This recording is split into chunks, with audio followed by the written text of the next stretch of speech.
চলুন দেখে নিই ইউনিভার্স আপনাকে কি মেসেজ দিতে চাইছেন। ইউনিভার্স আপনাকে কি মেসেজ দিতে চাইছেন।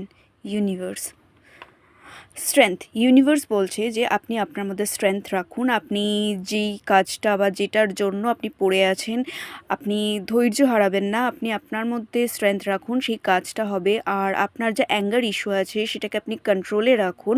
ডিভাইন আপনার সঙ্গে রয়েছে, ইউনিভার্স আপনার সঙ্গে রয়েছে। তো আপনি অনেস্টির সঙ্গে যেরকম এগিয়ে যাচ্ছেন, এগিয়ে যান। ইউনিভার্স আপনার সাথে রয়েছে, কিন্তু নিজের মধ্যে স্ট্রেংথ রাখুন। আর যেটার জন্য এগোচ্ছেন সেটা এবারে সলিড কিছু আপনার লাইফে হবে। তো একদমই পিছিয়ে পড়বেন না। দেখি ইউনিভার্স আর কি বলতে চাইছে আপনাকে। 5 অফ পেন্টিকলস। আপনি হয়তো ভাবছেন যে না, আমার লাইফে যা খুশি ছিল, যা কিছু ছিল সব কিছু হয়তো এবার চলে যাচ্ছে, কিন্তু ইউনিভার্স বলছে যে না, আপনি একদমই মন খারাপ করবেন না। আপনি স্ট্রেংথ রাখুন, আপনার লাইফে আপনি সব কিছু ফেরত